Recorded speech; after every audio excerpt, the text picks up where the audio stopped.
Good evening, everyone. I'm Doug Dunbar. It's good to have you with us. We're going to start tonight with the news that you're well aware of. It's been unfolding all afternoon. NBA legend Kobe Bryant reportedly among 9 people killed in a helicopter crash. Live picture as of right now at the crash site in the Malibu Canyon area, Calabasas, just northwest of Los Angeles. The National Transportation Safety Board spoke moments before we went on the air. They are heading to the scene to start the investigation with an update on everything we know so far. Here's Chris Martinez. Basketball legend Kobe Bryant was killed in a helicopter crash in Southern California. There were no survivors. We have a manifest that indicates that there was 9 people on board the aircraft. The pilot plus 8 individuals. People near the crash site describe what they saw and heard. I was just, sitting at Starbucks, heard a loud crash, but just crazy because... You heard this? Yeah, and I didn't know what it was till I saw on Twitter. I heard a helicopter flying, I felt like it was flying way too low, and then all of a sudden I hear like a thud noise, and then there was nothing. Deputies and fire officials raced to the scene of the crash where the wreckage was still smoking hours after the tragic incident. Apparently some folks were out here mountain biking this morning and saw an aircraft in distress that went down into the hillside. Many circumstances of the crash remain unclear. Bryant, who was 41, went straight from high school to the NBA. He spent his entire pro career with the Los Angeles Lakers. Bryant retired in 2016 as the 3rd leading scorer in NBA history, a milestone LeBron James surpassed on Saturday night. Bryant was married and the father of 4 daughters. Chris Martinez, CBS News, Calabasas, California. And as you have probably seen, multiple reports are saying that one of Bryant's daughters was also on board that helicopter. And per a sheriff's office spokesperson just a short time ago, they had a press conference.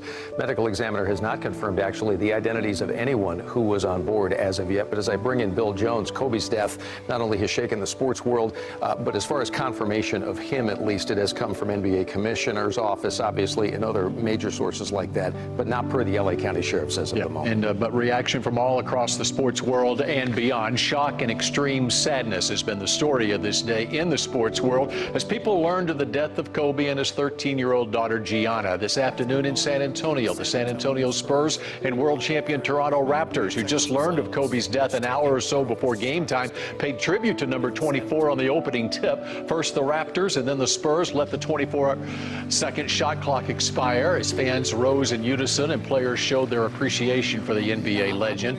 An NBA record 18-time All-Star in a 20-year career with the Lakers. Kobe was the league most valuable player in 2008, 5-time NBA champion, 2-time NBA Finals MVP, but it was much more than that. Mavericks owner Mark Cuban expressed his emotions on Twitter, saying we can never forget how precious life is, how those who are special to you, never let them forget how deeply you love them. Luka Doncic in Oklahoma City with the Mavs tonight expressed his shock and sadness in a series of tweets, including a pic of him with 13-year-old Gigi Bryant. And likewise, Atlanta Hawk Trae Young tweeted pictures of him with Kobe and Gigi, saying she's been to only 3 games this year. Gianna told him he was her favorite player to watch. Just unbelievably heartbreaking news.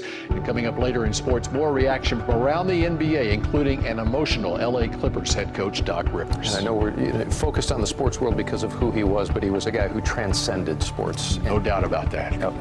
Affected a lot of people in a lot of different ways. Bill, thanks. We'll talk just a little bit later. From the outpouring of all the shock and the love from the sports world and beyond to the crash investigation I mentioned a few moments ago, coverage of the death of Kobe Bryant and those on board that helicopter will continue throughout this newscast, also throughout the evening online at cbsdfw.com, and then, of course, on our newscast that will air later tonight when we hope to have more information after the Grammys. And joining me now, NBC Sports' Mike Tirico. Mike, thanks so much for being with us. Where to begin? I mean, I think sports fans, sports reporters, everyone just with heavy hearts today. What horrible, horrible news to hear about legend Kobe Bryant's passing.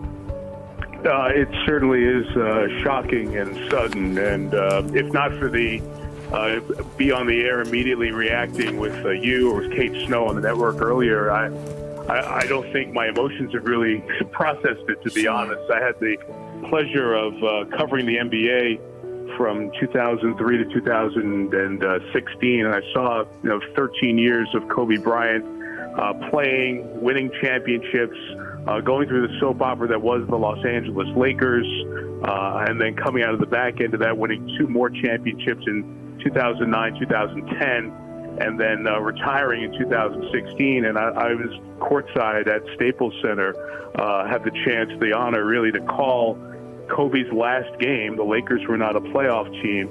Kobe was at the end physically, and he still scored 60 points, which is the most points any player scored in an NBA game that year.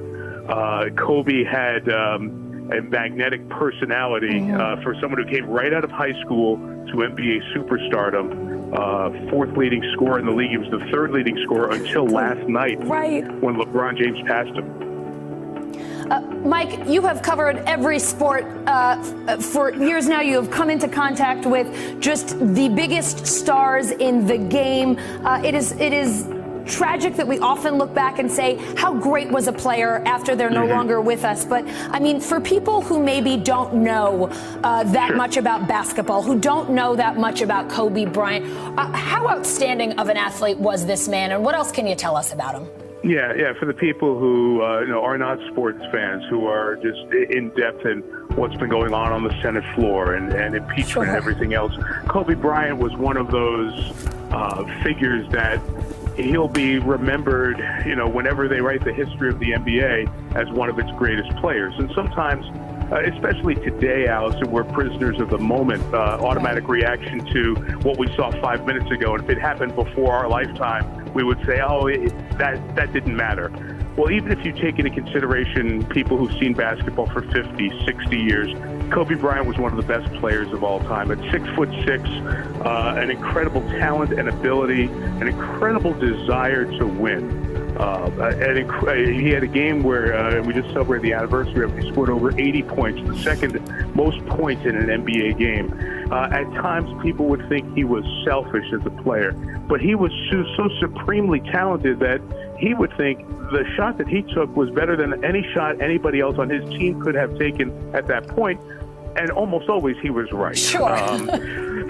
But he also, I think as he got later into his career, he gained an appreciation for his place in the sport and for his value as a leader. And as you came down the stretch of his career, and even after basketball, Allison, Kobe has become an inspiration to many, passing it, sharing thoughts with so many young players. I just saw on social media earlier, the Oregon and Oregon State women's basketball teams are playing today.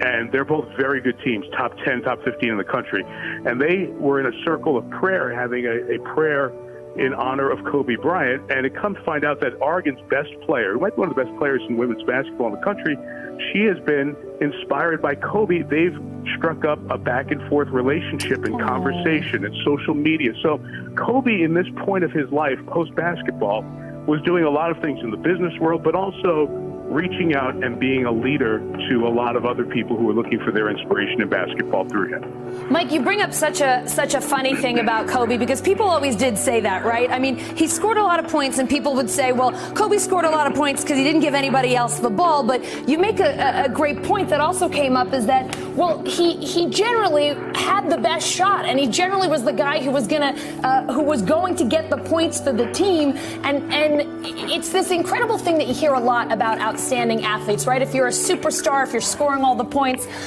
especially when they're younger, a lot of people will say, well, were they being selfish? And you talked about how Kobe sort of found his place as a leader. Do you think that came with a little bit of a more maturity and time? Undoubtedly. Okay. Allison, think of it for a second. He comes right from high school, and he had a great upbringing because his dad, an NBA player, Joe Bryant, and he was playing in Philly. And obviously we're focusing on Los Angeles because of Kobe's 20-year Laker career, this tragic helicopter crash occurring in Los Angeles County today. But this is also being felt with a great deal of pain in Philadelphia, the Philadelphia area. Kobe was an absolute star at Lower Merion High School, so much so that it would fill gyms. They'd move to bigger venues for the games. And then he goes from there and is drafted in Los Angeles by the Lakers via a trade. And Kobe ends up being on that Hollywood stage for 20 years. And as we know, look at any actor, look at anyone in the Hollywood scene, most who are on that Hollywood stage have their ups and downs and receive criticism along the way. And Kobe was among those. But I think in time, he survived that, thrived from that, and in many ways became an even better person because of the spotlight that came around. And if you look at Kobe's adventures post-basketball, media company, trying to continue to drive forward in different spaces, the voices of different folks. He took a basketball poem, which was essentially a poem that would have been written by his young self. They won an Oscar for an animated short a couple of years ago. And that gives you a sense of where Kobe's breadth and scope was taking him in life after basketball and trying to give voice to some of those things.